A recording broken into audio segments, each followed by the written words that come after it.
Hello guys, welcome back to my channel. As you can see in the picture today, let's start the story of part 7 of a story where Issei was the grandson of the legendary demon hunter Dante. But before we start, please consider subscribe to the channel and give this video a like. Don't forget to check the description for more informations. Now, let's get into part 7. Hayato residence, nighttime. It's time for you to unseal him. Serena spoke in a serious tone. One-sama, are you certain? Rias asked. Yes, the training you did with Izakun made you and your peerage a lot stronger. It's safe for me to say that you are ready, Serena said, making Rias nod. Why was he sealed in the first place? Issei asked. I'm pretty sure that you already have a gauge on how powerful he is, but I sealed him because I was far too weak to keep his power in check, making him very dangerous, Rias explained. Was this your decision, One-sama? Rias asked. Yes. After watching you fight Kekabil, I saw more than enough evidence that you are ready. Release the bishop, Rias, Serena said with a smile. If the great Lucifer-sama orders it, then it shall be done, Rias replied with an uncharacteristic smirk. Old school building. The orc along with Issei are seen on the lower floor of the old school building. So, they're a bishop like me? Asia asked. Yes, this bishop was allowed to roam the building freely during the night, but refused. Rias said. So he's a shut-in? Issei asked. Yes, he is, but do know that he makes the most contracts out of all of us. Aquino spoke. By using computers and the internet, he's able to create special contracts for people who don't want to meet us in person. Kiba explained. What is the power that's so dangerous that you had to seal the bishop? Zenobia asked. You'll see, Rias answered. Rias stepped ahead of the group and approached a set of double doors that were littered with yellow tape that had "Keep Out" printed on it. She grabbed the lock and focused her demonic energy on it, breaking the seal. Aquino came in to assist Rias in unsealing the door. Here goes nothing. Rias opened the door. The group was presented with a dark room that had a very dark interior and no lights at all. The only source of light was the ambient light from opening the door only shined through. The room had a very goth Lolita theme from its furnishing and a coffin-shaped bed with a complete cover. No, a childish voice rang out. It seems that you're doing well. Rias approached the coffin with Aquino. Aquino removed the cover of the coffin bed. Era, the seal's gone now, shall we get you out now? Aquino gently asked. This place is already perfect for me. I don't want to go outside, I want to avoid people. The mystery bishop spoke. Rias embraced the bishop. There's nothing to worry about, we're all here, and it's time that we take you out. Rias spoke. Issei approached the group. So, this is the bishop. Oh my, Issei said in shock. Issei saw a petite girl, but his senses dictate that he was a male with platinum blonde hairstyle to a bob cut with fringes over his forehead, pinkish violet eyes, and pointy ears. He wears the female uniform of Qua Academy with black thigh-high socks. You've gotta be kidding me, a cross-dresser and a shut-in, Issei sarcastically remarked. That's right, despite his appearance, he is without a doubt a boy with mostly feminine features. I dare say that he's a boy in a girl's body. Kiba chuckled. Tell me, kid, why do you cross-dress? Issei asked. I look cuter when I wear these kinds of clothes, the bishop said with teary eyes. Damn it. Don't act all cutesy, Issei exclaimed. The bishop screamed as Issei felt a familiar power come from the boy. His powers similar to Quicksilver, maybe even stronger, Issei thought. Please don't be angry at me, the boy screamed. Gasper, don't be like that, no one here wants to hurt you, Rias said. Really? What about that man with white hair? Gasper asked. Worry not, he's a good person, Rias answered in a gentle tone. What's his deal anyway? Issei asked. He possesses a powerful sacred gear. Its power allows the user to stop time at whatever they are looking at or what's in their field of view, Aquino explained. I see. Thanks, Aquino-san, Issei said. This is Gasper Vladi, my other bishop before Asia-chan. For now, he's a first year here in Qua Academy, and he was a damper before I reincarnated him. He wields a very powerful sacred gear. The evil eye that stops the world, forbidden Bellevue. Rias proudly spoke. So it can stop time completely in its base form? Issei asked with Rias nodding. Can't wait to see what he can do with a balance breaker, Issei said in excitement. The group went to the clubroom where Kaneko lugged Gasper along the way with a cardboard box. Asper, moments after getting inside the clue room, nabbed the box from Kaneko and hid in the corner inside the box. While he's in there, let's discuss what he is. Rias spoke. We all know that he's a vampire, but he's also half human, making him a damper.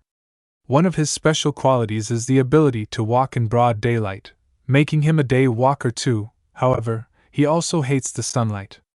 Rias sighed. Issei glanced over at the box. Then why do you even attend the school if you won't attend a single class? He asked. I'm fine being inside this cardboard box. It protects me from the sun and air of the outside world. Please let me remain inside this box. Gasper screamed inside the box. Since he's a damper, his thirst for blood isn't as intense as a pure vampire. We supply him with blood every 10 days, but he also hates blood. Rias awkwardly said, I hate blood, I hate fish and liver too. Gasper again screamed from inside the box. If you're a vampire, then why do you hate your main source of energy? Issei asked. I don't like the taste of it, Gasper said. If you hate what you're meant to consume, then what sort of vampire are you? Kaneko asked in a monotone voice. No mercy, as expected of Kaneko-chan, Issei thought. The good-for-nothing vampire. You what? Kaneko-chan is a meme, Gasper said, which leads me to you, Ice. While I'm gone, I'll leave his training to you and the rest. Okino will be joining me.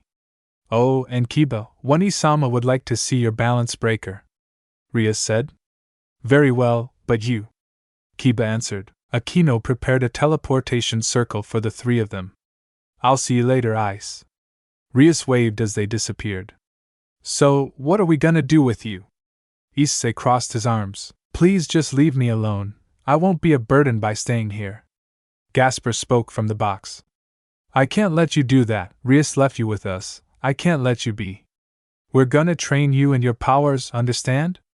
Issei sternly said. No, I can't control my powers. It's so dangerous. I don't want to see my friends frozen in time again, Gasper said in a panicked tone. That's exactly the reason why I want to train you. You have what is arguably the strongest ability in the period you're in. With enough training you can be Ria's ace. Issei spoke, trying to convince the bishop. Really? How can I be any good? All I do is run off and be scared. Gasper answered weakly. Gasper, all I can say is that the way you see yourself is something you need to change. You think too little of yourself, yet you carry something bigger than what it seems, Issei said. Gasper knew that Issei was right. He knew all his flaws but did nothing about them. Now that Issei is here pointing it out, he gets to choose whether to change all that or stay as he is. Hey, alright. I'll train to be better. Gasper finally opened the box and stood up. Good, let's begin. Issei smiled. Let me teach him something. Zenobia pulled out Durandal. Oh boy, Issei deadpanned. Zenobia chased Gasper throughout the old school building's halls while menacingly holding her sword. One now? If you're a day walker, shouldn't you be able to run in the day?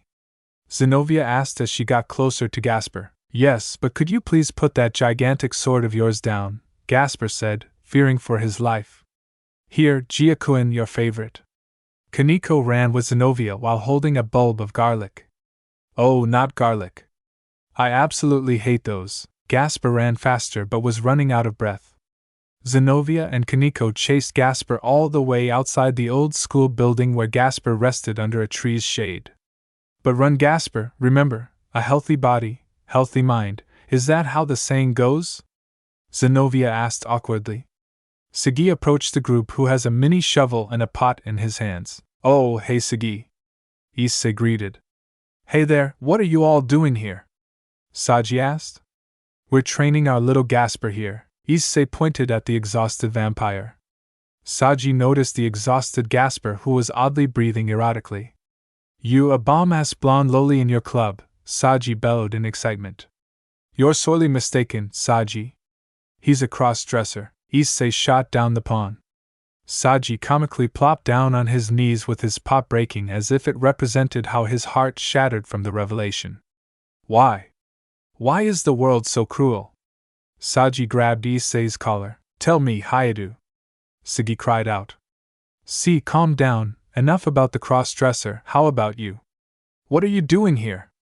Issei asked. Haichu ordered me to maintain the flower bed mainly because of the leaders coming here, and it's also my duty as a member of the student council to maintain the thing.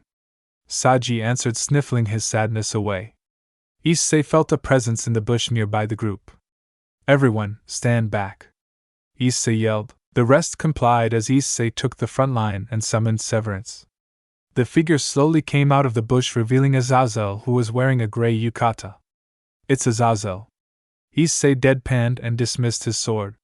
Yo, Issei, Azazel greeted. Everyone except Issei was shocked and scared when they saw Azazel. They knew that the leaders of the biblical factions are going to go to their school for the conference, but to see the Governor General of the Fallen Angels was something they did not expect or even thought of. Zenobia had her sword at the ready. Realizing how powerful the man in front of Issei was, Asia hid behind Zenobia and Sagi brought out his absorption line. It's alright guys, he's not here to cause trouble. Issei defused the situation. Issei glanced over to Azazel. So, Azazel, what brings you here? Issei asked. I know a good sacred gear when I see it, and that kid's gear is something I'm very keen on researching. Azazel grabbed his chin. No can do, Azazel. He's too unstable for it, nor am I going to hand him over. Issei said, I'm not here to take him away. I'm only here to observe, and from what I've seen, he's really bad with his abilities. Azazel remarked, causing Gasper to shudder. And really do anything about it, that's why we're training him. Issei sighed. Well, if you're training him, here's a tip. If he has no control over his power, maybe that guy's absorption line can help, or even that shotgun of yours to mitigate some of his power. Azazel said, You're right, why didn't I think of that? Issei grabbed his chin. You've gotta consider every possible variable, Issei, it's all there is to it. Azazel said as he walked off. Why did he come here all of a sudden? Zenobia spoke, sealing Durandal back. A man's a sacred gear aficionado, he collects and researches them. Issei answered. So, he's more of a pacifist. It's night and day between him and Kekabil. Zenobia remarked. That's very true, he's also a good match in video games. Issei chuckled. Alright, Gasper, it's time to use your powers. Issei summoned and aimed Divine Orion at the damper.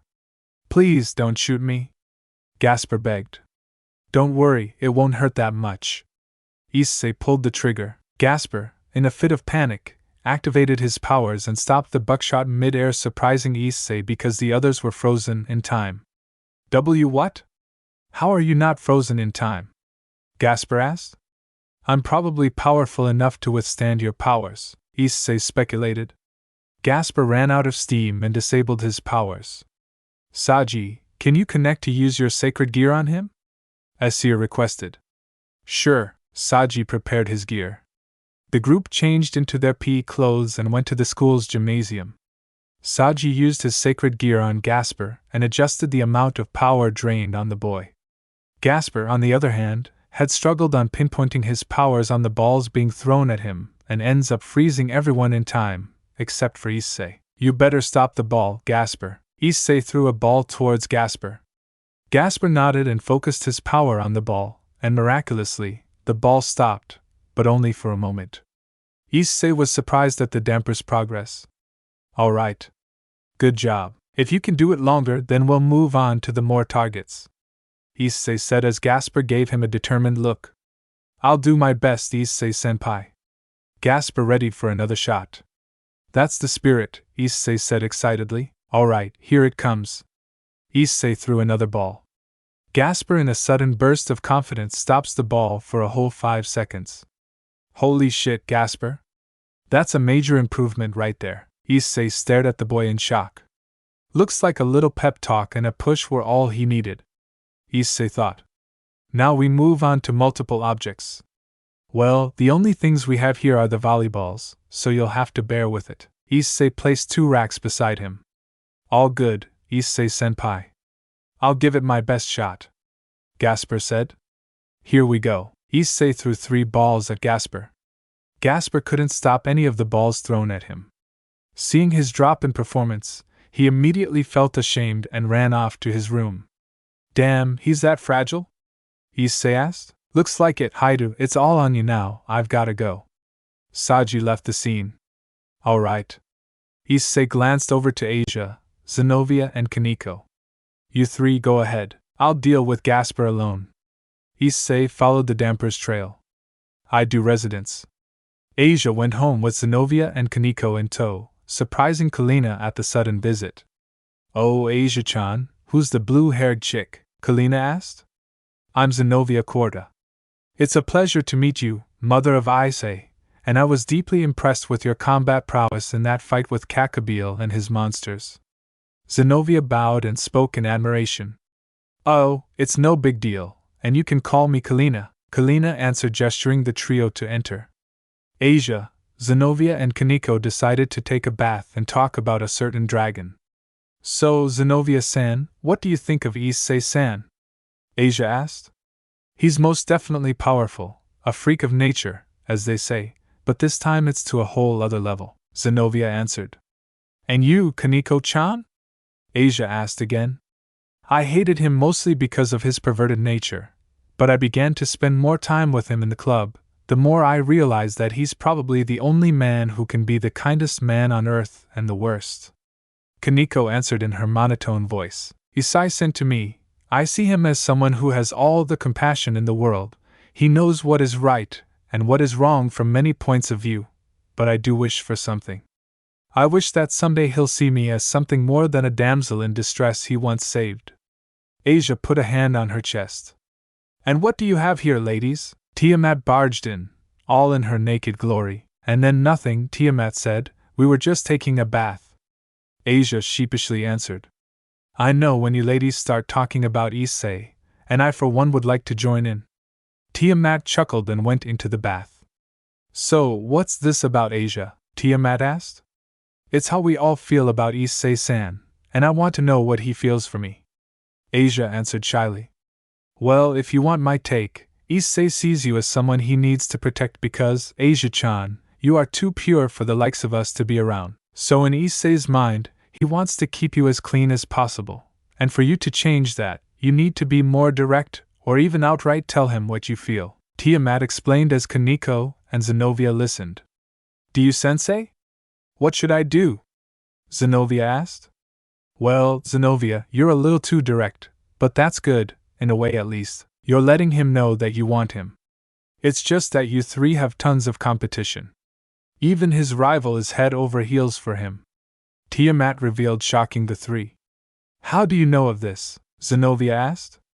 He may know it already, but I secretly bugged his body with magic when we share tonight together, so I see what he sees and hear what he hears with a flick of my hand.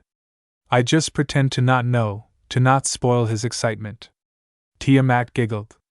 He's that strong yet he can't detect a spell cast on him, Kaneko deadpanned. Yes, but we may not know if he's playing along with it or he genuinely doesn't know. Tiamat answered, sinking deeper into the bath. Old school building. Issei followed Gasper all the way back to his room and sat in front of the double doors. Esper, I know you're in there and I won't leave this spot unless you come out this instant. Issei spoke. No. I'm a failure. I can't even control my powers that well, Gasper answered weakly. Gasper? I've told you before, you need to look at yourself differently. Think about the good things you accomplished. You didn't stop that ball out of luck, that was genuine progress. Issei said, trying to coax the damper into coming out. Is it really? Gasper opened the door ajar. Yes. Believe it or not, I'm probably the only guy who can teach you how to control your powers because your sacred gear and one of my powers are pretty similar. Issei said, looking into Gasper's eyes. Really? He replied. Yes, watch. Issei snapped his fingers. Issei manipulated his quicksilver style to not affect Gasper, and everything around them slowed down and looked motionless. Wow, you weren't kidding, it is similar, Gasper said in awe. See?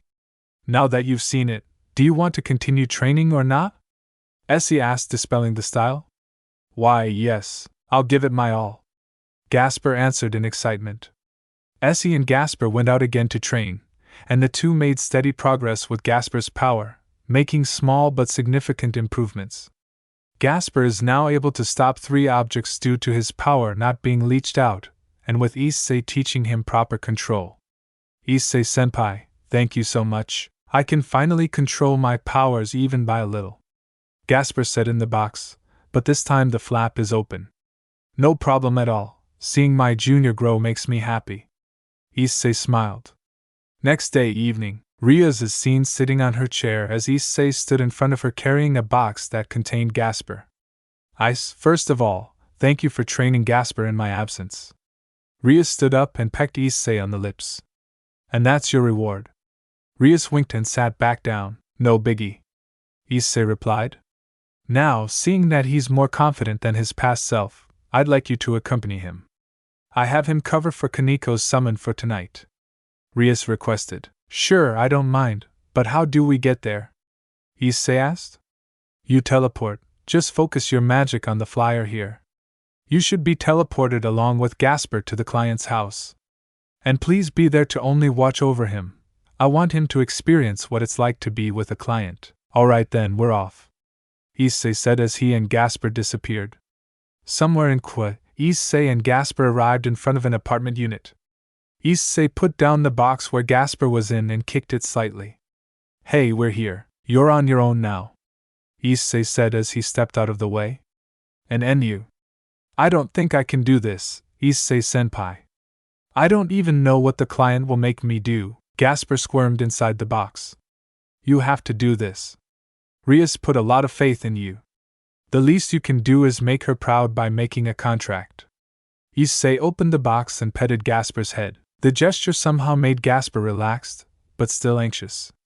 Hey, alright, can you please knock on the door for me? Gasper requested. Okay, but once I knock on the door, you do the rest. Got it? Issei said and approached the door. Got it, Gasper answered. Here goes. Issei knocked on the door. The door opened and revealed a bespectacled man with a lanky build and black neck-length hair, who was wearing a white shirt with an anime print and black shorts. Oh, you must be the devil I summoned. Strange, usually Kaniko-chan answers my summons, and what sort of devil knocks on doors? But you fit the build, anyway, come in. The man gestured for Gasper to come in. Gasper got nervous and unconsciously stopped time when Issei felt the power surge and was able to move. Boy Gasper, I thought you had this? Issei spoke. I don't. I can't even stand up and get out of the box, Gasper tearfully said. Do you want me to drain your powers for now? Issei summoned Divine Orion. And no, I just want to go back to my room. Gasper covered his head. You can't go back unless you make a contract with him. Now go, you're so far in already, might as well finish it. Issei gave one final push for Gasper. Gasper hardened his resolve and gave Issei a determined look.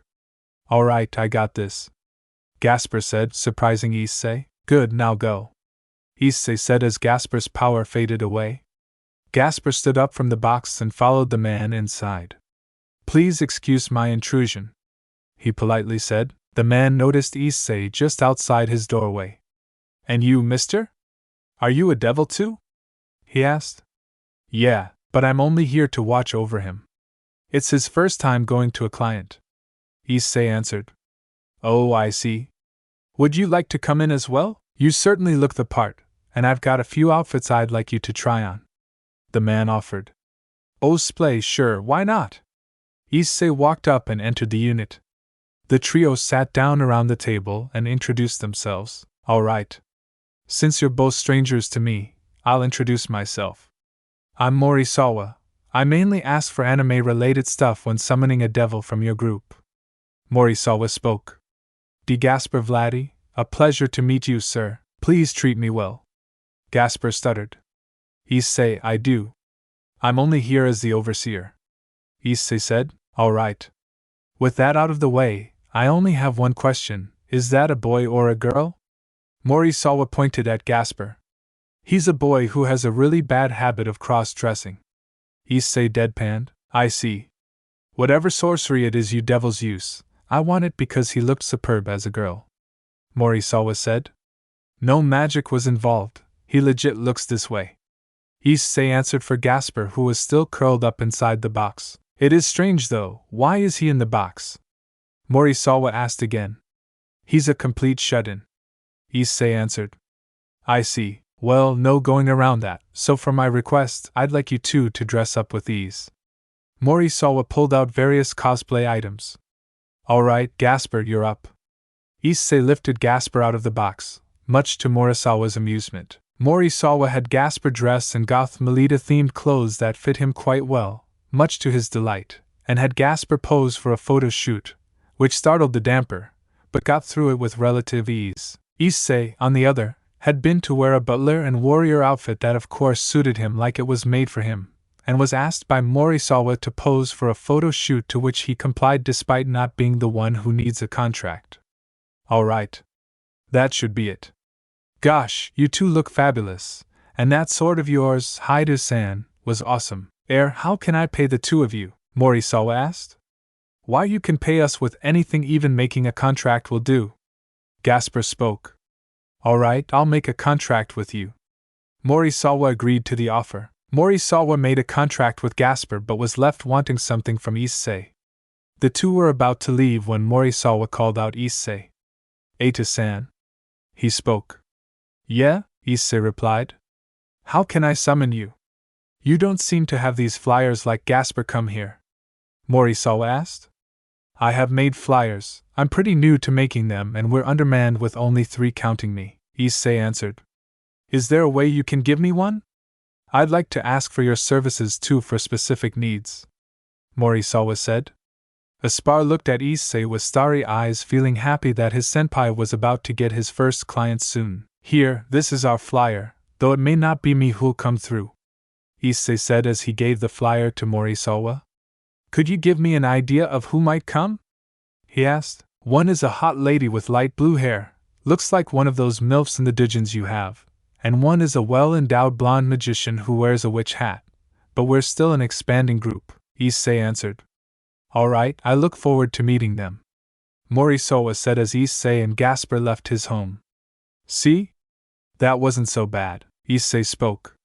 Why, yeah, it was all thanks to you, Issei-senpai. If you hadn't been with me, I might have chickened out and ran off. Gasper said sheepishly. Well, I was only here to watch over you, but hey, you did well. Issei smiled. The two teleported back into the club room where a skeptical Rias was waiting for their arrival. We're back, Issei announced. So, how did it go? Rias asked. It went surprisingly well, Issei answered. Tell me about it, Rias asked as she patted Gasper's head. He finally grew a pair and had a great time with the client, Issei explained. Oh, Gasper, I'm so proud of you. Rias embraced the damper. Why, yeah, thank you, Rias, but you. Gasper smiled. Rias let go of Gasper and walked up to Issei. And thank you for training him so well, Ice. Rias pecked Issei on the lips. I was expecting more than just a kiss.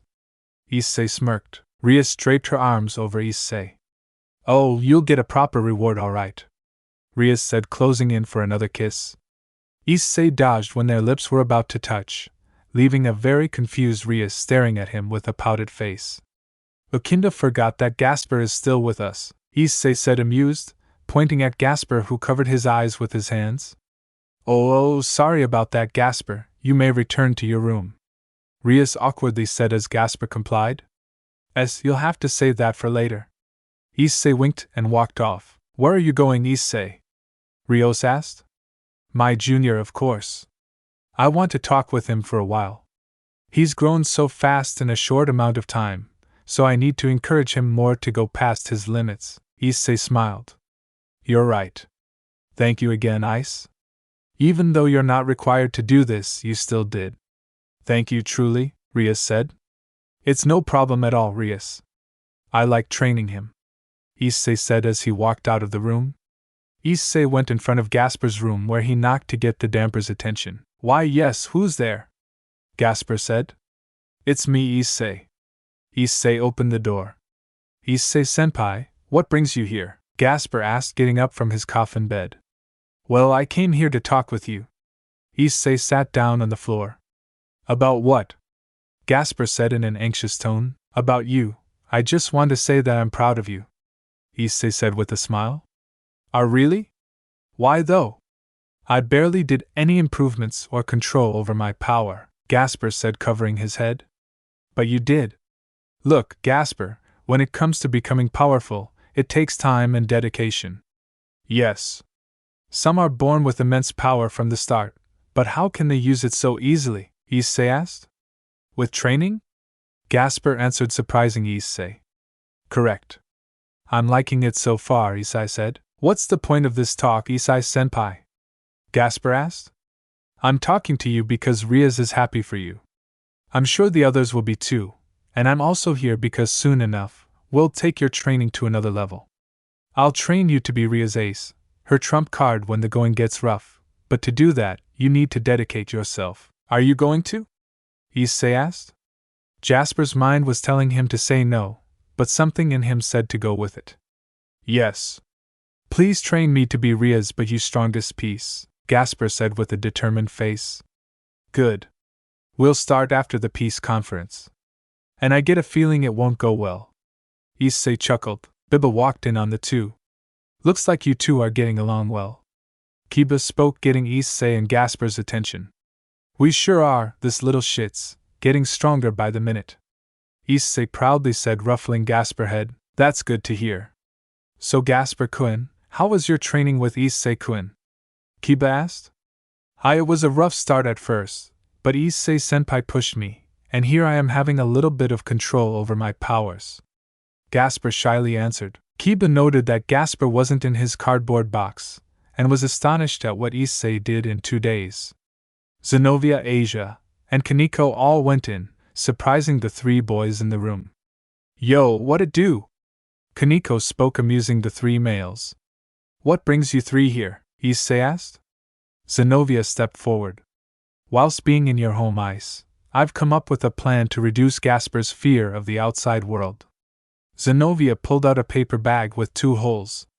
Ta-da, she proudly said. This idea was Asia's and we agreed that this would be the best solution for Gasper.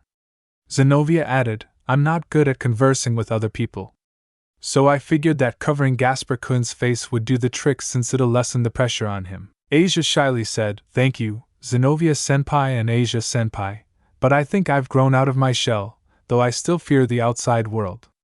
Issei-senpai made it a little easier for me to tolerate it. It may take longer, but it's something I will work hard on. Gasper answered. Finally, you grew some balls, about time. Kaneko said with an uncharacteristic smile. Very well, I'm glad that you've grown, Zenobia said with a smile. Next day, Issei was contacted by Akino to come to the shrine after school. Rios also said to him that she'll be following up soon after her work was done. Issei was walking to the destination and stopped when he saw the flight of stairs leading to it. I wonder what's in this place, Issei said, running up the stairs. Issei was greeted by Akino, who was wearing a priestess outfit, captivating his eyes. Welcome, Ice-kun. Akino greeted. Thanks. So what's all the fuss about? Issei asked. First of all, I'm sorry for calling you on short notice. Okendo bowed. It's no problem. Also, Ria said she'll be coming here too. I'm guessing Lucifer-sama called her in. Issei said yes. She was, anyway, let's go. Akino gestured for Issei to follow her. The two walked along the path leading to a small house deep inside the shrine where Akino situated Issei in her home's living room. Say, Akino, do you live here? Issei asked as he sat down on the floor. Yes, I do. The last priest died, so this place had no one living in it. After that, I requested Rias to secure this place for me. Akino answered. I see, everything looks so traditional, I like it. Issei said as another voice was heard. So, this is the Sekiroite. A gentle male voice spoke as bright golden light flashed, revealing an angelic figure. Nice to meet you, Issei Hyoudou. I am Michael, leader of the angels. Judging from your aura, it is most certainly Drag and Spartas, Michael said, shocking Issei at his sudden appearance. Michael is a gorgeous man with long blonde hair and green droopy eyes. He has 12 wings sprouting from his back, but unlike other angels, his wings are gold, further emphasizing his role as their leader. He is dressed in a scarlet robe with a gold cross on his white alb. He is adorned with golden shoulder plates, a white ribbon, and a golden halo over his head. It's an honor to meet one of the seraphim. Issei stood up and respectfully bowed. Michael had a slightly surprised expression from Issei's humility.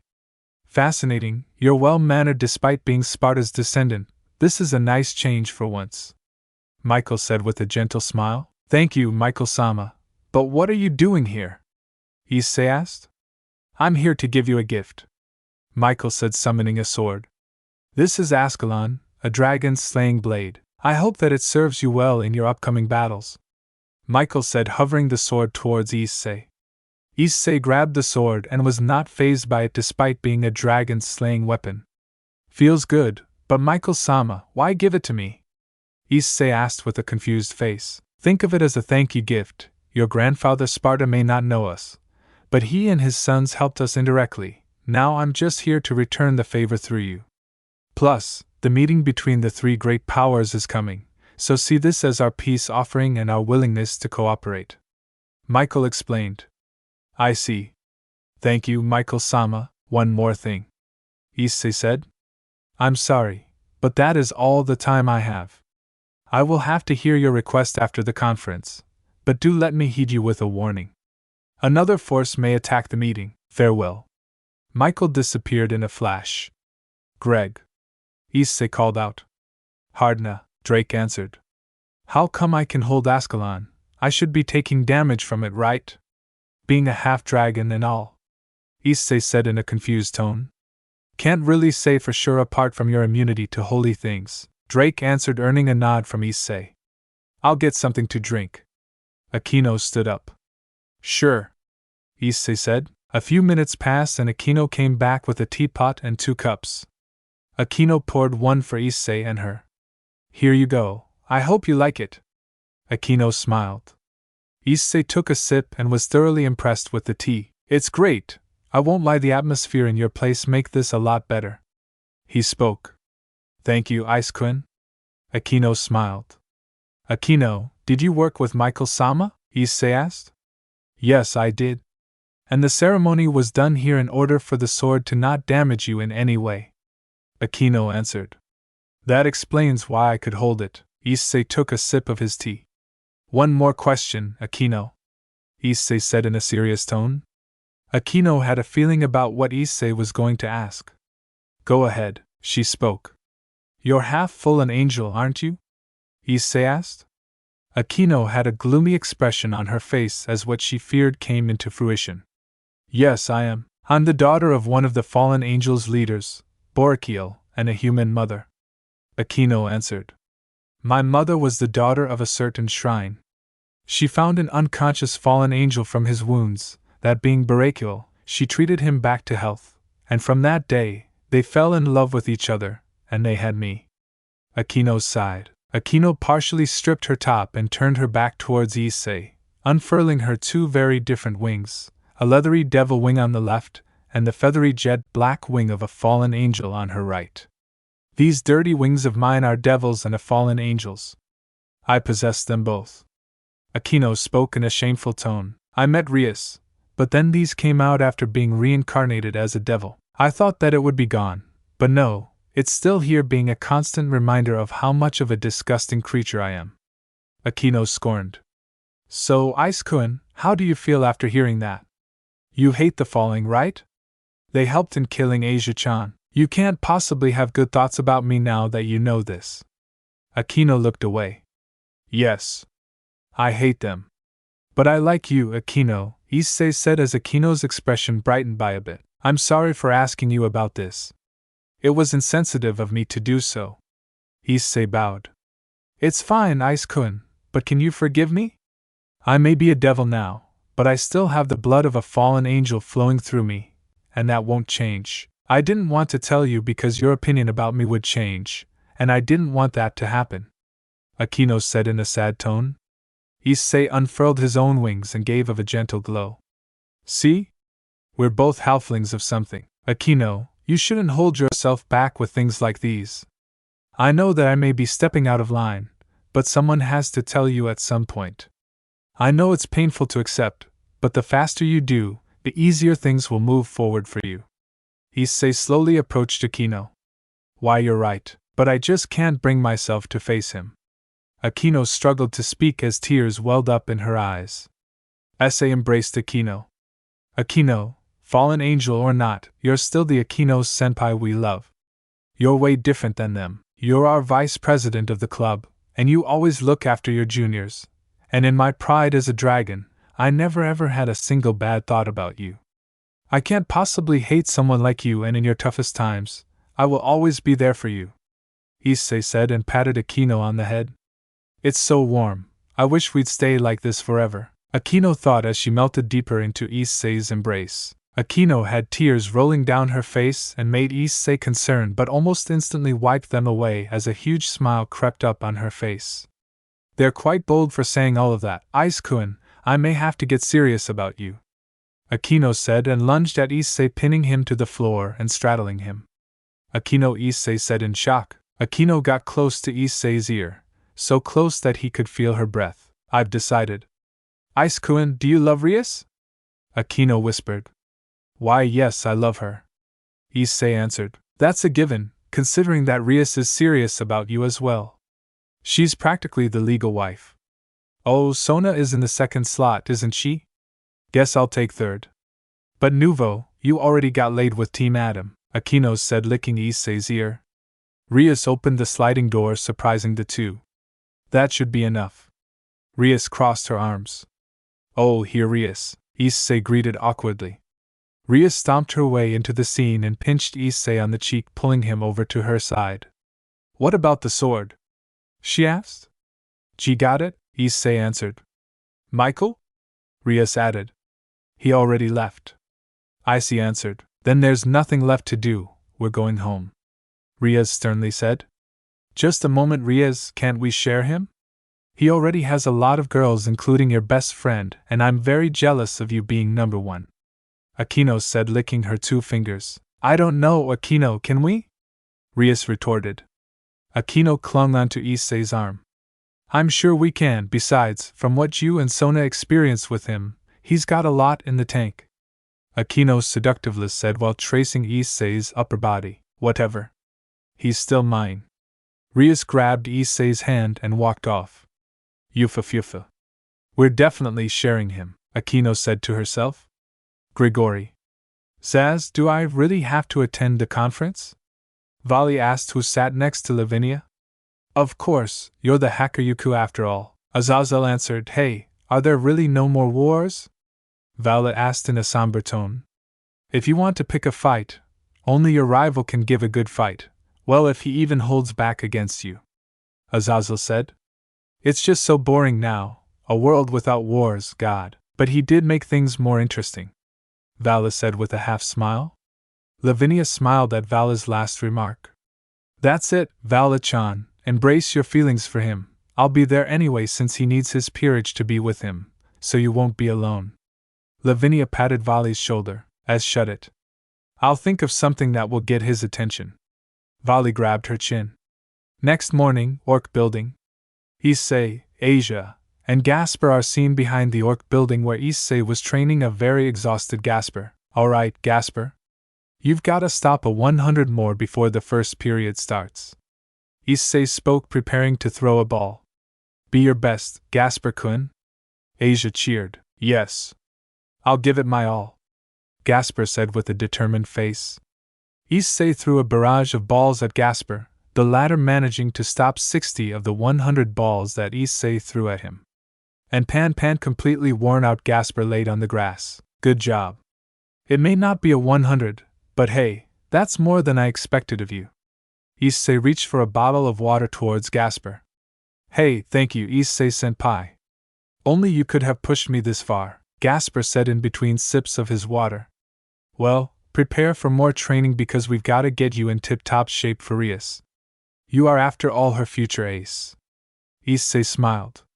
I'm Skip Evening. Issei, His peerage and all the orc members are seen sitting around discussing what they'll do at the meeting, and Issei introduces his newest rook. Everyone, this is Lavinia Renai, a magician and my newest rook. Issei proudly spoke, presenting Lavinia to everyone. Good evening, everyone, as Issei said, I'm his newest rook. It's a pleasure to meet all of you. I hope we get along well, Lavinia gracefully said. The others in the room introduced themselves to Lavinia apart from Tiamat. Kaneko noted that she's extremely powerful and is hiding said power very well. Rias and Aquino sported pouts due to Issei having another woman, even though they were fully aware about her presence in Issei's peerage. Gasper and Kiba, on the other hand, were polite towards Lavinia. Issei was surprised at Gasper's development, being able to converse that casually, but he thought that it was just because of her being in his peerage that he was able to hold his own. Asia immediately saw a big sister figure in Lavinia and wanted to know more about her. Right, it's nearly time, everyone. Any plans on doing anything before the conference? Rias spoke. Me, I've got a few preparations to do with Lavinia here, Issei answered, remembering Michael's warning. And what would that be, Ice? Lavinia asked, confused at the sudden request from Issei. Can you set up some sort of defense here in the room since we're leaving Gasper and Kaneko her alone? Issei asked. How about I clone both of them? I just need a piece of their hair so I can recreate their power signatures, and then we can take them with us in the conference, Lavinia suggested. Sounds good, Kaneko-chan. Gasper. Give her some of your hair, Issei said. The two complied and Lavinia made a one-to-one and fully autonomous ice clone of Gasper and Kaneko with their power signatures being close to the originals. Lavinia walked up to the two. Here, I'm gonna cast a concealment spell on you two. Lavinia casted the spell. And that should do it. Lavinia finished the spell. Alright, let's go everyone, Rias said as everyone in the room exited. Conference meeting room. Rias and Sona along with their peerages are seen just outside the meeting room where the third kings took the front. Rias knocked on the door to be answered by Serena. Enter, Serena's voice was heard. Rias opened the door to a fancy-looking room with a round table where the leaders of the three major powers sat around. Issei immediately noticed Azazel, who smirked at him, and was accompanied by Vali, who intensely glared at Issei. Michael, who was accompanied by Irina Shidu, surprising Zenobia and Serena, who had Graphia behind her. Excuse our intrusion, Rias bowed.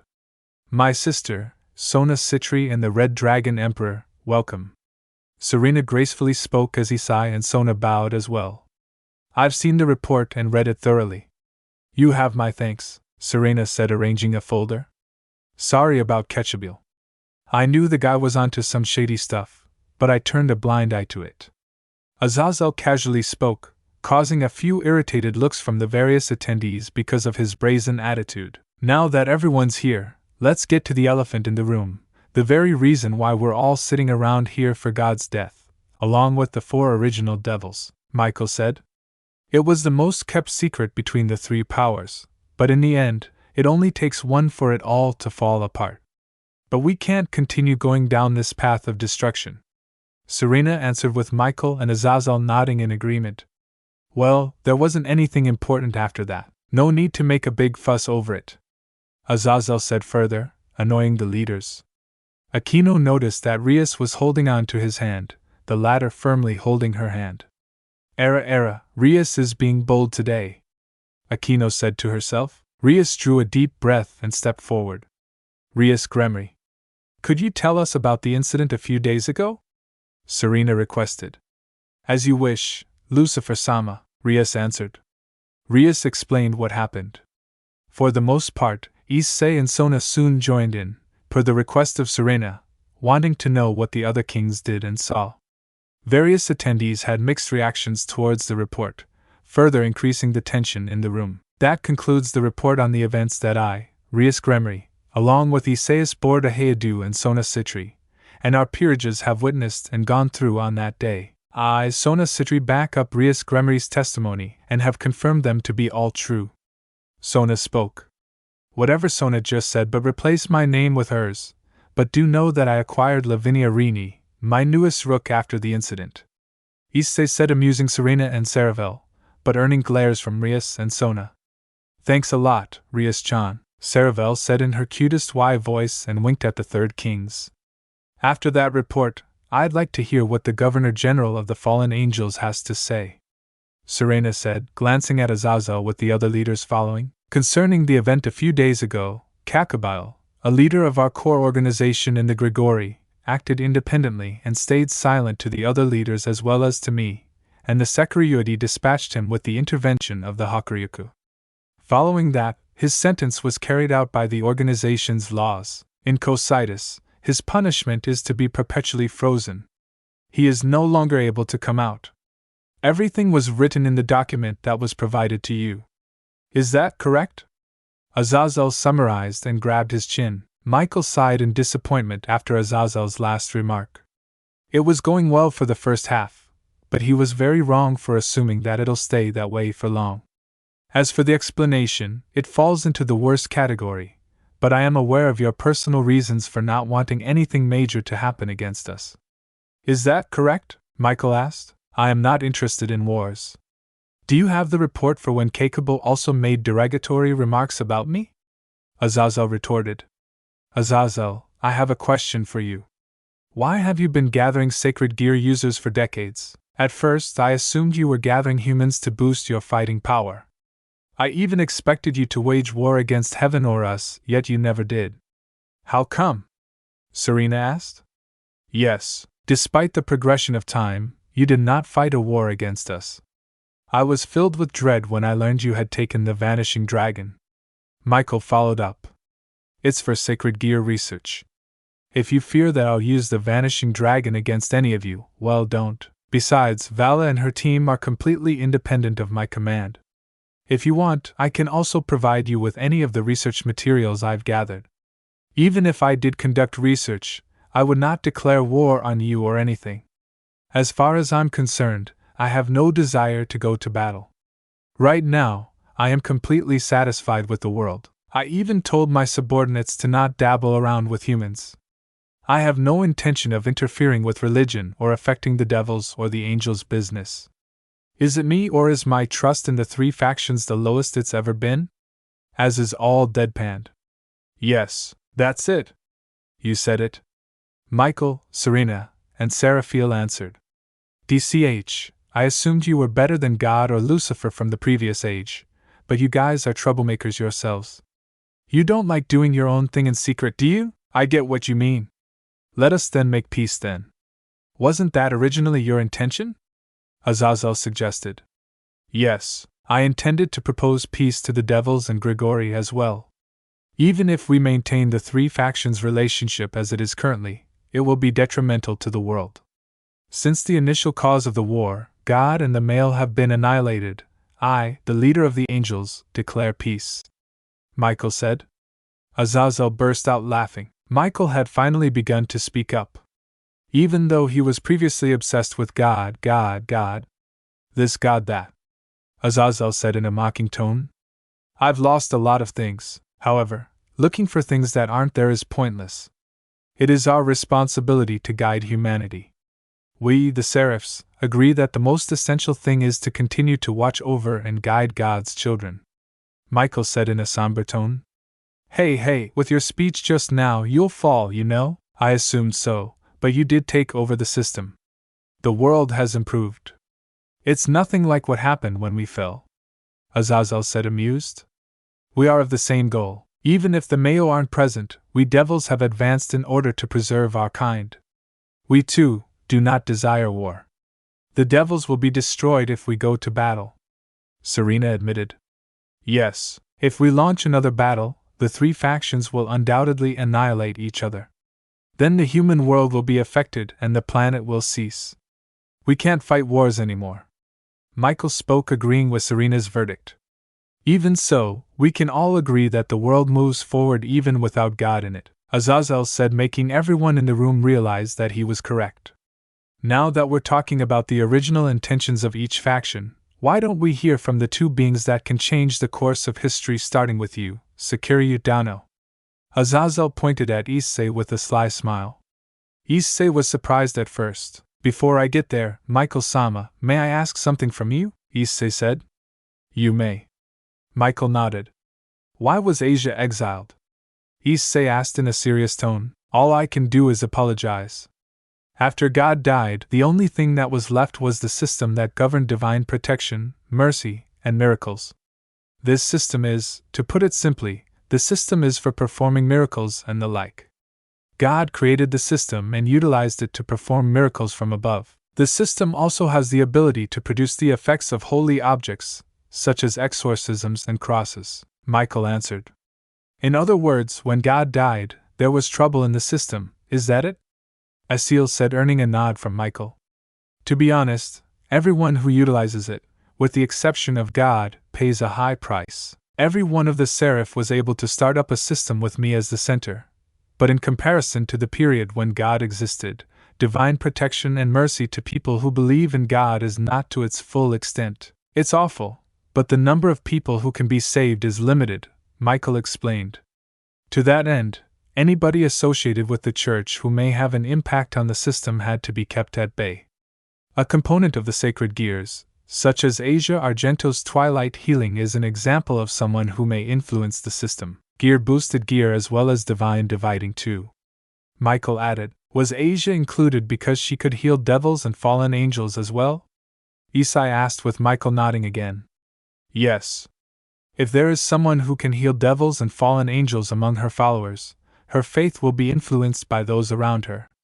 The faith of believers is the source of our existence in heaven. As a result, twilight healing is a forbidden sacred year that can have an effect on the system. Furthermore, as an example of influencing the system, Michael was cut off. It's the people who knew about God's absence. Right. Zenobia spoke. Yes, Zenobia. Losing you is a major blow even for us. Aside from a portion of the higher-ranked angels, a significant number of individuals who are aware of God's non-existence reached a point with a direct connection, and because of that, the system suffers greatly. I apologize once again. There was no other option except to label you and Asia Argento as heretics. Michael said slightly, bowing his head to the church duo. Please don't apologize, Michael-sama. Even yet, I was raised by the church until I reached this age. I thought that it was a little irrational, but if you know why, then there's no need to dig deeper into it. Zenobia said, slightly bowing at Michael.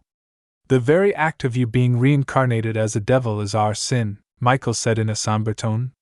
So you didn't betray us. Irina softly said, earning a nod from Zenobia. It's all right.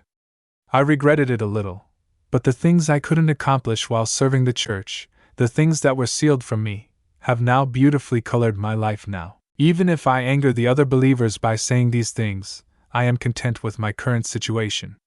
Zenobia said with a smile. Asia stepped forward. I too am content, Michael-sama. Because I now have a lot of important people. Also, I've met and spoken with you, Michael-sama, whom I respect, so it's an honor. Asia said with passion in her voice. I am grateful for your forgiving hearts. I leave Durandal to you, Zenobia. Since it is in the hands of Serena's sister, I am confident that it will not be used for the wrong purpose, Michael said with Serena giving the angel a sincere smile from the Seraph's display of trust. Azazel had a glance at Asia, the latter feeling uneasy. I'm correct to assume that my subordinates had a hand in killing you. Azazel grabbed his chin. Yes, and that bastard Fried Selzen straight up did it. I'm such an idiot for not killing the guy the first time I saw him. Issei snarled, releasing a portion of his power. Everyone in the room felt the urge to get away from Issei, Michael especially, and the others who went through the Great War. After experiencing firsthand what the Welsh dragon and vanishing dragon were capable of, they feared that a third dragon of their caliber will surely bring doom to them if they crossed the line. Vala, out of all the people in the room, was the only one who wanted to see more of Issei's capabilities. How she'll do that is up to her to decide, but it will come at a cost. Vali, are you sure about this? Albion asked Vali in her head. I don't know. A part of me wants him and the other wants to fight him. Vali hesitantly replied. Whatever your choice is, all I can do is support you since I'm sealed in you. Albion said, screw it. I'm taking my shot. Vala steeled her resolve. All right then.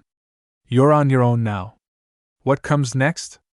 We can only see after your shot has been taken, Albion said, cutting the link. Rias gathered the courage to hold Issei's hand and managed to calm him down. It's gonna be alright, she whispered as Issei's power simmered down. So, Securitate Dano, what's your verdict? Azazel asked. Issei stepped out of the group. I'm fine with having peace. As long as no one under my watch gets hurt, then everything should be fine.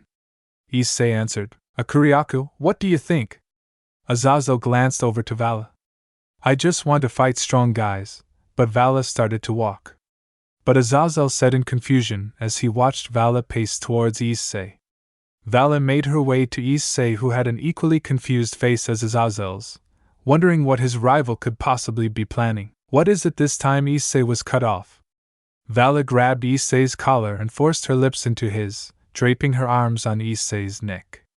Not letting him go, Vala took the initiative by sliding her tongue into Issei's mouth, the latter fighting back and dominating the kiss shortly. The leaders were shocked, to say the least, by the Hakuryaku, making out with the Sekiryuta.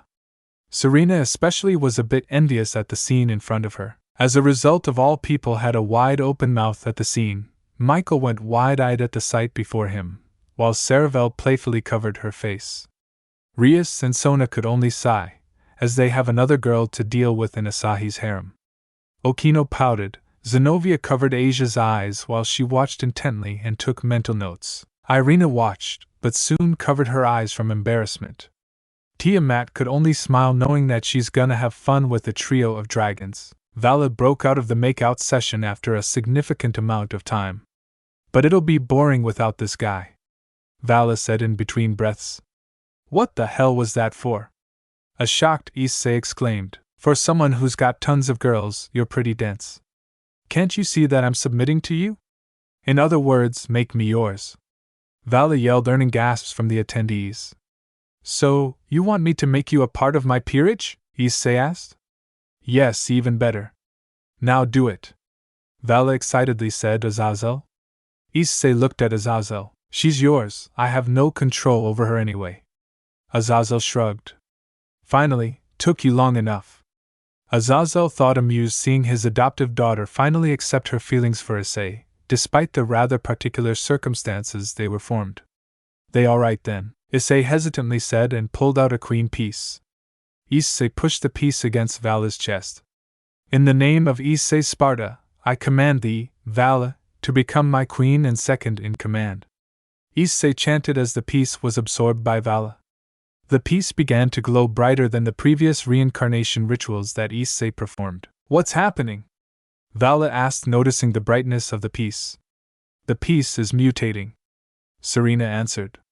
How so? Issei asked. When you reincarnate someone into a devil and that being is very powerful, chances are that the piece can mutate to suit the powers of that person, Serena explained, earning a nod from Issei. Interesting, Azazel remarked and grabbed his chin. Vala felt her power surge from absorbing the queen piece and felt a bit of her king's power inside her as well. So? Issei said. Finally, I can fight you whenever I want. Vala nuzzled her head into Issei's chest all over-dovey, not realizing that all eyes were on her. You do realize that we're in the middle of a meeting, right? Issei deadpanned. Vala broke out of her trance. She walked back to her original position. Issei, Lavinia spoke. Yeah?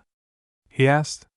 We've got company, Lavinia said as an explosion was heard from the old school building. The decoys worked. Good job, Lavinia. Issei laughed out loud. Decoys? Serena asked in a confused tone. Before we left to go here, I had Lavinia set up clones of Kaneko and Gasper in the old school building. I realized that in Gasper's vulnerable stage in his power, he'd be a high-value target. And with the three great powers in one place, it's a prime scenario for an attack, Issei explained as Kaneko and Gasper appeared beside Rias and Aquino. Not bad, kid, not bad at all.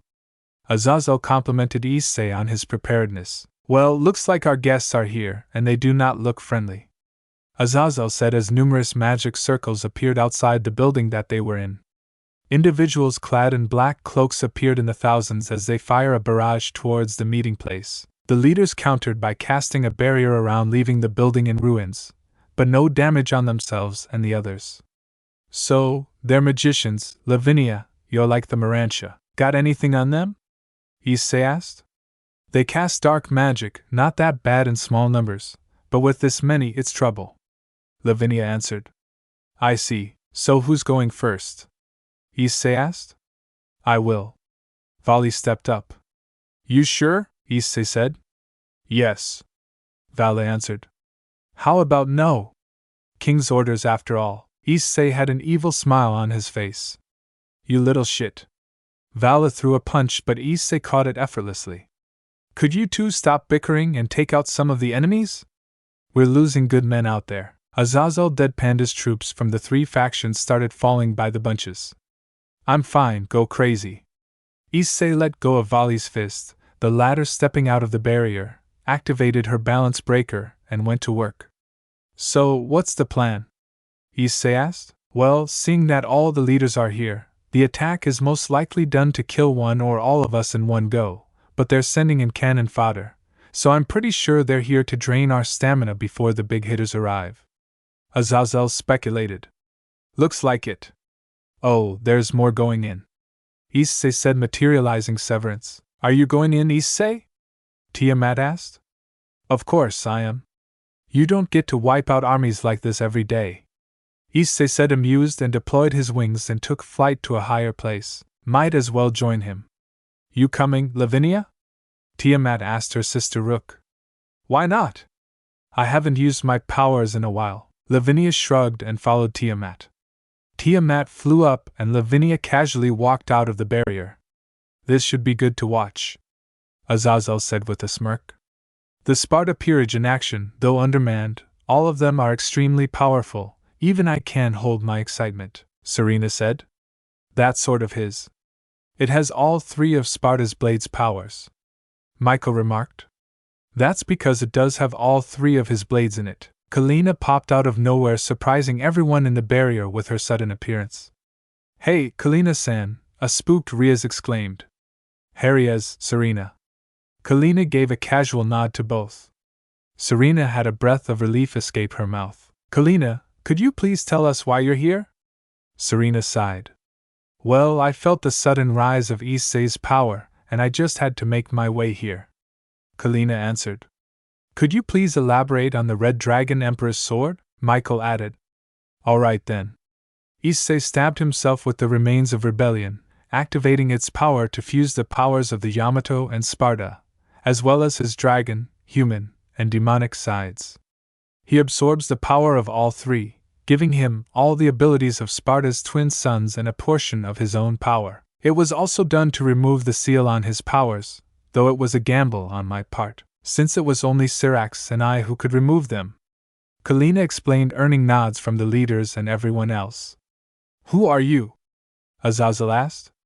Kalina Hyoudou, Issei's mother, Kalina simply answered. You're his mother, Azazel said in shock. Yes. If it wasn't obvious with the white hair and red eyes we have. Kalina deadpanned. Could have sworn you're his sister. Azazel chuckled. Valina rolled her eyes after Azazel's last remark. So, are those Azazel's new chicks? She asked, pointing at the battle. Yes. His own rival being the newest piece, and the blondie over there is his new rook. Riaz answered. Kalina sighed. Why am I not surprised? At least they're all strong as hell.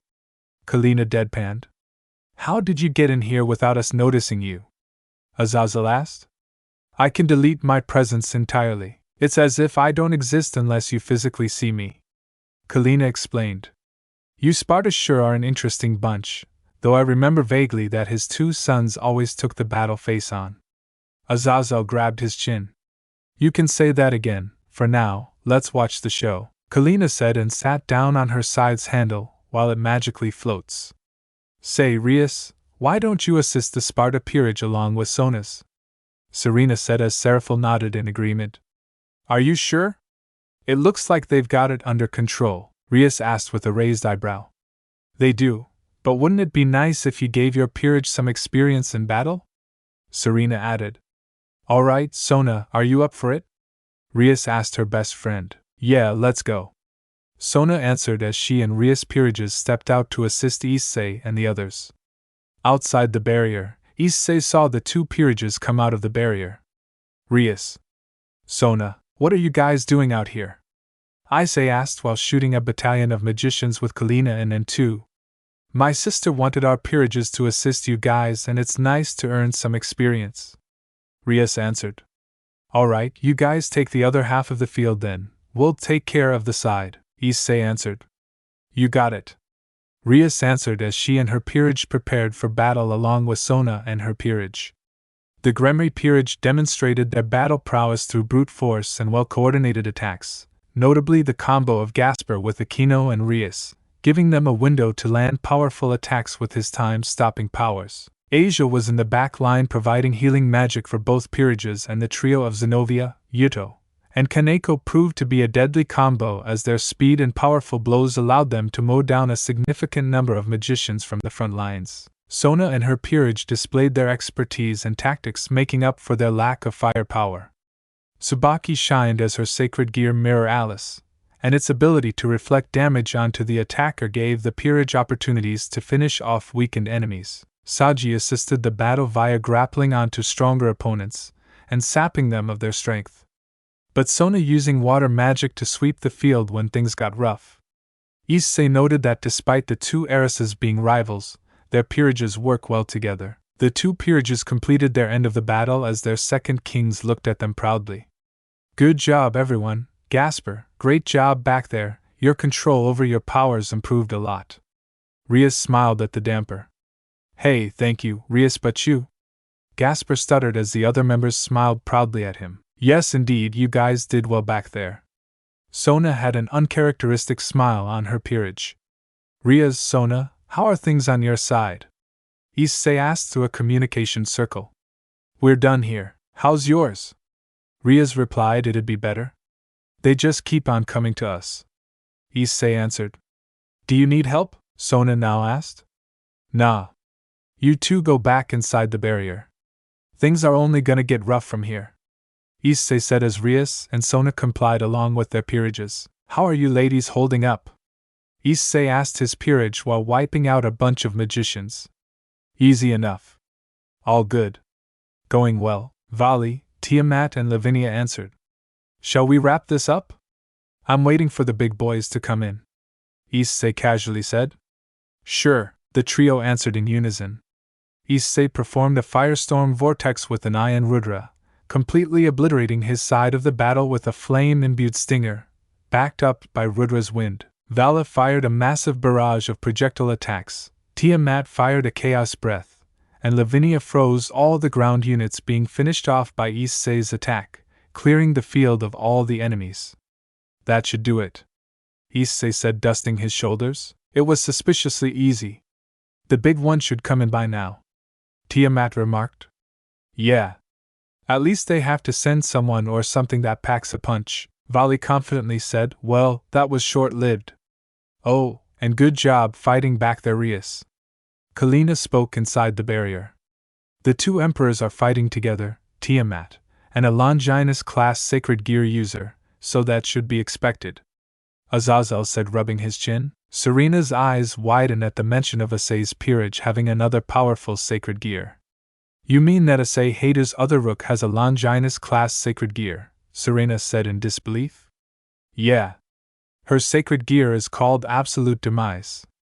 It summons a 3-meter-tall doll-like creature that obeys her will and has mastery over ice, as Isel explained. So, Ice's peerage has 3 Longinus-class sacred gears including him, Rias said. Exactly. I say he's more than ready to compete in the raiding games you devils hold despite being a 4-man team, Azazel said. Issei and his peerage entered the barrier. We're finished. Wait, Mom, what the hell are you doing here? Issei asked in a shocked tone. Selena jumped off her side and hit Issei on the head.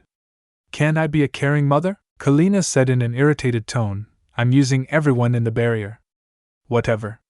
So, are you itching for a fight again? Issei asked. No, if something piques my interest, maybe I'll dance with them. Kalina answered. Them? Issei asked. Over there, Kalina pointed in a direction where a large magic circle appeared.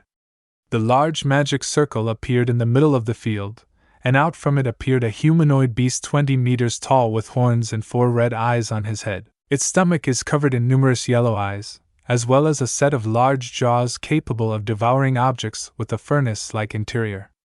"Oh, look, it's Goliath, but it's a clone," Kalina said as she analyzed the creature. "Cloned?" Issei asked. "Back in the Cliffith incident, Nero and I fought the original Goliath, and a certain client of ours dealt the finishing blow to it. But who could make a clone of it and make it much stronger?" Kalina wondered. "How can you tell it's stronger than the original?"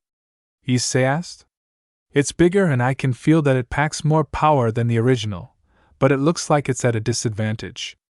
That belly of his can't do anything without fodder to burn," Kalina answered. "Wanna take a crack at it?" Issei asked.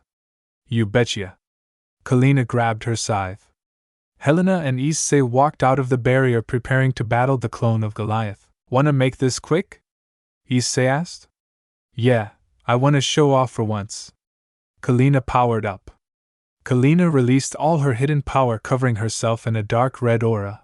Her scythe, Mercy, grew in size and started emitting a miasma around its edge, reaching a level of power none of the 3 powers expected. "Holy! So this is Kalina's end when she's serious," Ria said in the barrier. "Yeah. You wouldn't expect this from someone who you can't even sense." Serena nodded in agreement. "Unbelievable. So this is another of Sparta's kin?" Seraphol said in disbelief. "Well, they are Spartas. Power is something they don't lack, as is allowed at his 2 cents. Galina and Issei faced off against the clone Goliath in their transformations, ready for a good brawl. "Alright, let's go." Issei roared in excitement as Kalina masked her presence to strike when the time was right.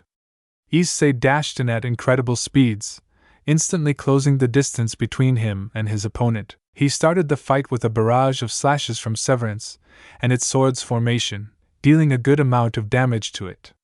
The Lie had countered with a swing of its giant arms, but missed Issei entirely. Kalina saw an opportunity to strike and took it by jumping in the air and slashing the creature across its back, lacerating it completely, and the miasma took effect by slowly decaying its surrounding area. "How long does that last?" Issei asked, coming down from a helm breaker. "Long enough to give us room to finish it off," Kalina answered.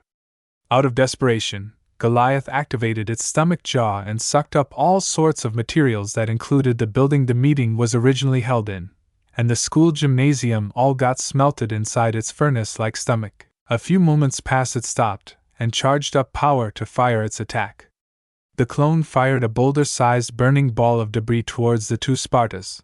Both dodged it with ease, but Kalina got nicked on her thigh, showing a slight burn mark on it. "DCH didn't expect that to graze me," Kalina scoffed. "Better dodge, because here it comes again." Issei grabbed Kalina and jumped away from the attack. Issei and Kalina looked back and saw the amount of damage the clone could do. It made a massive crater despite the attack not looking that big. "Yeah, he's definitely stronger than the original," Kalina deadpanned. "Sure is, now we take care of it." Issei charged up with 5 boosts from Dreg. "Alright, use that fancy shotgun of yours while I distract it. Quite the role change, don't you think?" Kalina asked and used. Yeah, let's finish things up." Issei summoned Divine Orion. Kalina dashed in and Issei split up from her, flanking the beast from behind. Issei aimed his shotgun and successfully hit his target, sapping the Goliath clone of its strength. The creature retaliated with another shot from its stomach jaw, firing it upwards. The shot went up the air and exploded after a few seconds, raining down a hail of burning debris, reinforced with its demonic magic. "Well, good thing they had a barrier up." "Hey, Mom. Change of plans. I'm fighting this thing pound for pound," Issei yelled. "Sure, I'll back off for now." Kalina answered and backed off from the action. Issei equipped Kalina and N2, and fired a barrage of missiles, following up with a laser beam obliterating its left hand. The Goliath clone retaliated by shooting out balls of fiery debris in quick succession, destroying whatever it is that they hit. One of the projectiles hit Issei directly, causing him to be blown back across the field, hitting the school wall. Issei got up and channeled his draconic energy, and transformed to his dragon form with the boosted gear, and used size-altering magic to be a little taller than the Goliath clone. Alright, ugly.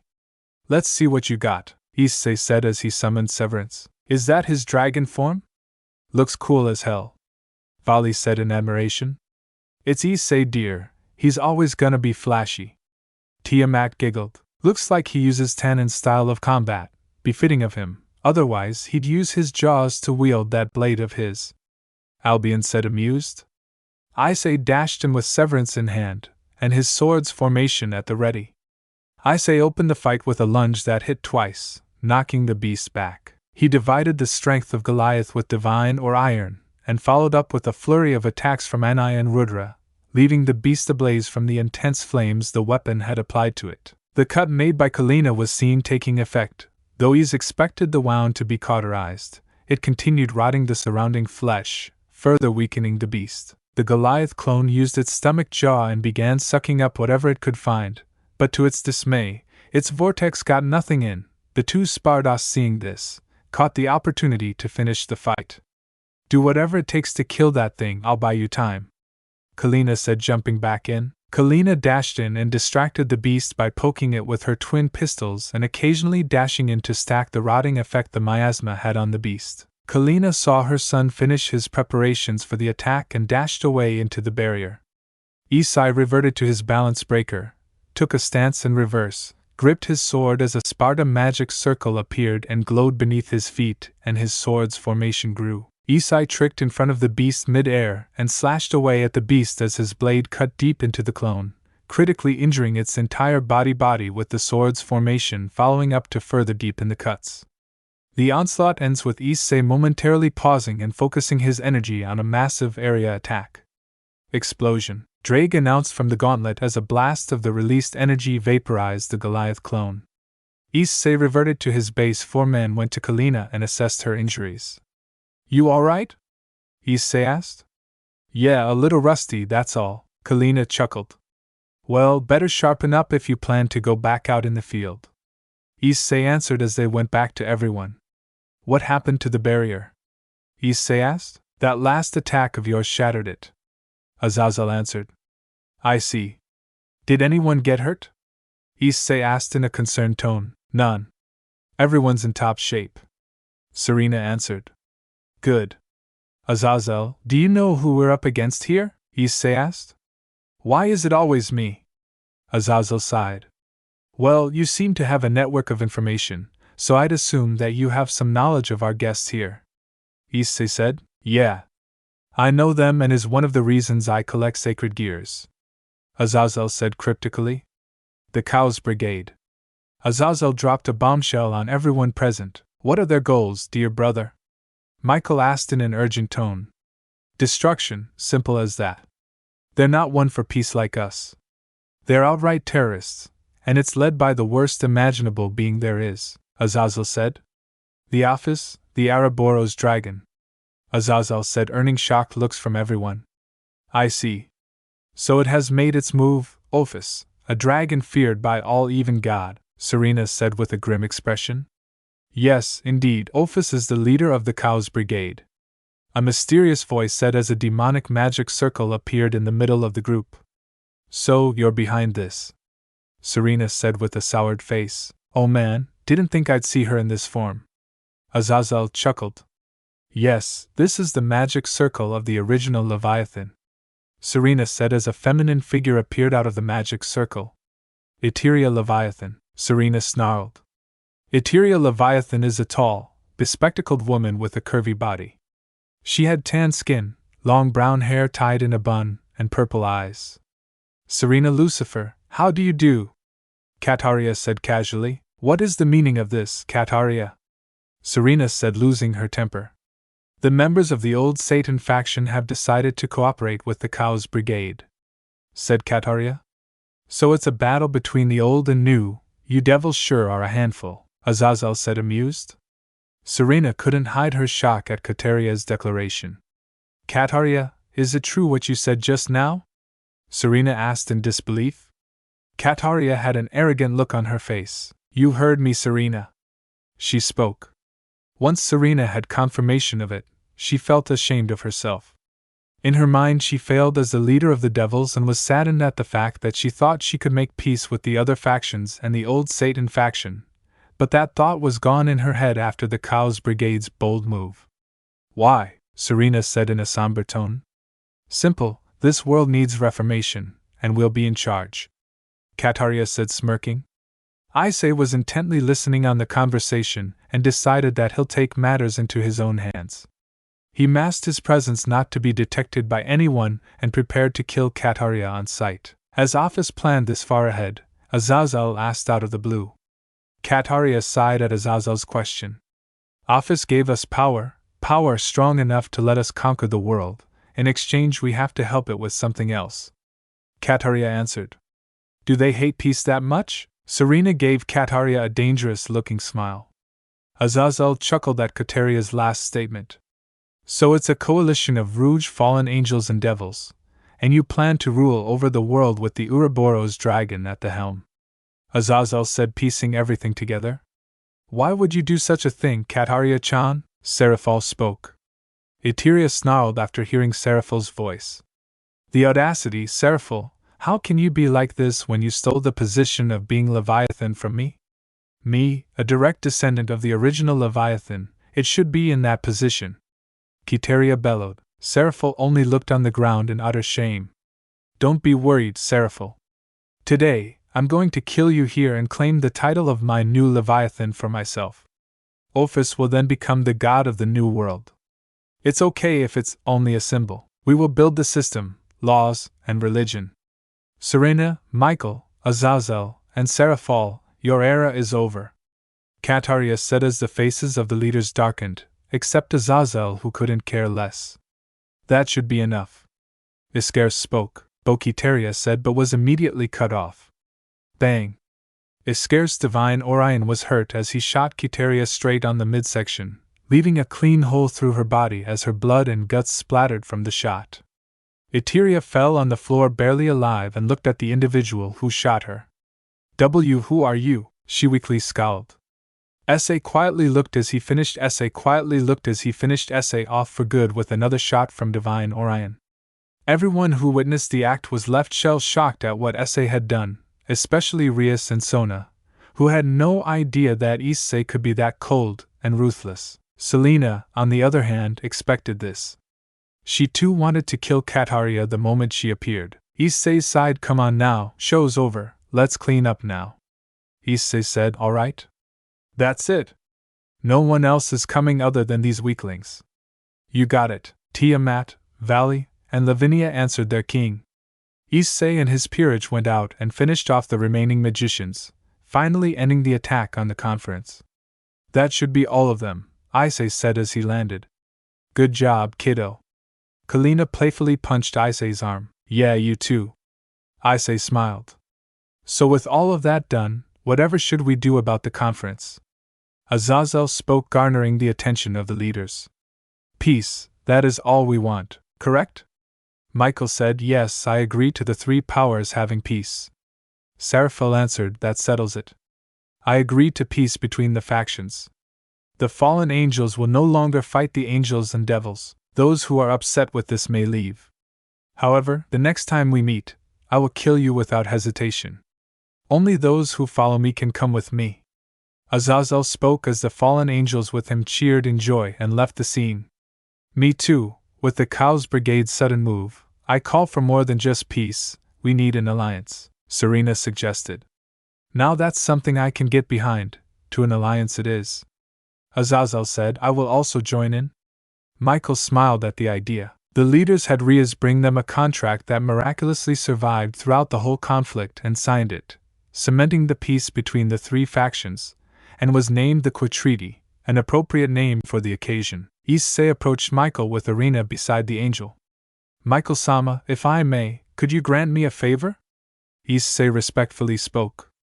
I don't have much time, but I'll make an exception. Let's hear it, Michael nodded. Could you allow Asia and Zenobia to pray again? Issei asked.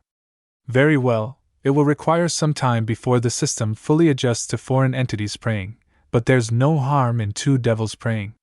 Michael smiled. Thank you, Michael-sama. Issei bowed. Michael was still amazed at Issei's humility. Farewell, Issei of Sparta. Michael vanished in a bright light. Asil looked at Azazel, who was holding an odd-looking object. Yo, Azazel, what do you have there? Asil asked. Oh, this is the creme de la creme of my research, the artificial sacred gear down full dragon spear. Azazel proudly presented the item to Issei. The spear looked more like a dagger with a golden conical shape and a purple jewel at the end of its handle. So which dragon is in it? Asked. One of the dragon kings, Fafnir. I made a contract with him. Azazel proudly huffed. I see, is it like mine and Voli's? Issei added. Yes, it can give the user scale mail as the two emperors do, but albeit weaker. You know, I wanted to show this off, but you had to kill Ketri like that. Azazel deadpanned. Gotta take out the strongest before things go out of hand. Issei shrugged. I guess you're right, anyways, I'll be going now. Azazel waved as he walked off. Issei looked at the devastated school, with soldiers from the different factions cleaning up the piled corpses of magicians, until he noticed his newly acquired queen all crunched up staring aimlessly. Hey, something on your mind? Issei approached and sat beside Vala. No, it's nothing, Vala answered. That's not the face of someone who has a clear mind. Come on, Vala, be honest with me, Issei said. Fine. I'm just worried about my team and how they'll see me after they find out that I'm in your peerage, Vala said on the verge of tears. Well, there's no going back about that. We can only see what happens next, Issei said. Vala looked at her king and grabbed Issei's face, kissing him again, leaving Issei confused on his queen's actions. What was that for? Issei asked in shock. I don't know, I want to fight you but something tells me that I need to be with you, Vala shyly admitted. Those are your instincts kicking in, Vala. After all, you did give me part of your body. Albion spoke. Is that so? I want to hear something from Drake, since he knows more about this. Vala looked at Issei's left arm. Strange for Albion's host to ask, but yes, you are part dragon now, and you loudly proclaiming that you've submitted to my host was the final nail in the coffin. Now you have urges that you'll either embrace or consume you, Drake said. I see, Vala said, feeling a little relieved. Suddenly, a dark-looking portal opened in front of the Dragon Emperor and Empress. Out of it came a young man with short brown hair, brown eyes, and was dressed in ancient Chinese armor accompanied by a red bow staff with gold ornaments on each of its ends. Bhikkhu, what brings you here? Vala asked. Have you forgotten, Vala? We were supposed to fight up north. Bhikkhu spoke. Forget that, we're not going, Vala said. Why not? Is it because of that guy you're with? Bhikkhu said, pointing his staff at Issei. Why, yes, Vali hesitantly answered. Let's see if he's got the stuff, Bhikkhu excitedly said as he jumped to say. Bhikkhu, no. He's way beyond your league, Vali yelled, making Bhikkhu back out of the engagement. Bhikkhu gave Vali a confused yet disturbing look. To him, if Vali of all people didn't immediately fight someone, it probably means that they were stronger than she is, by a large amount. All right, what do I tell the others? Bhikkhu said, recompacing himself. Meet me at the Grigori in a few days, Vala said as Bhikkhu nodded, disappearing into a newly opened portal. What was that about? Issei asked. Vala sighed. I'll get you to meet my team. It's only right that they know what's become of me, she spoke. Oh, and can I live in your house? Vala asked. Not right now, God, you and Tiamat are so similar. Issei chuckled. Be sure to tell me, okay? Vala pecked Issei on the cheek and went away. Better ask Lucifer for that house renovation, partner, Drake said, amused at his host's predicament. Yeah, I know. Speaking of which, there, Serena. Issei walked up to Serena. Serena noticed Issei approaching her. Oh, Issei-kun, good job on fighting back there. Serena smiled. Thank you, Lucifer-sama. Can I ask you for something? Issei asked. Name it. You did hold the line for us, so this is your reward. Serena smiled. Can you get our house a renovation? You know, make it bigger, since my peerage wants to move in with me. Issei sighed. That's it. It'll be done before you know it. Serena giggled. Alright, thank you again, Lucifer-sama. Issei bowed. Rias is seen talking with Sona, overseeing her peerage, repairing the school and the damage it accumulated. Need any help with the repairs? Rias offered. No, it's the student council's job to do this type of thing. Thank you for the offer though. Sona smiled. Alright, but what do we do about Ice's queen?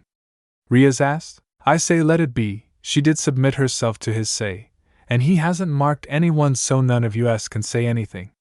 Sona answered. You're right. The more the merrier, I guess. Rias chuckled. Rias? Serena approached her sister. Wani-sama. Rias said. You live with Issei-kun? Yes? Serena asked. I do. What about it? Rias asked, feeling a little nervous. I'm just letting you know that you'll have more residents in your home with him. Serena chuckled. Sama, what do you mean?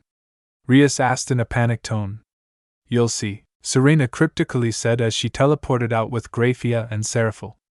I've got a bad feeling about this, Rias nervously said. Tell me about it. Both our sisters like to do this type of stuff.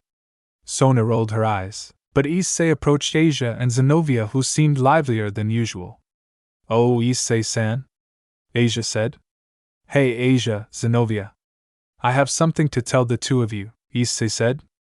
What might that be? Zenobia wondered.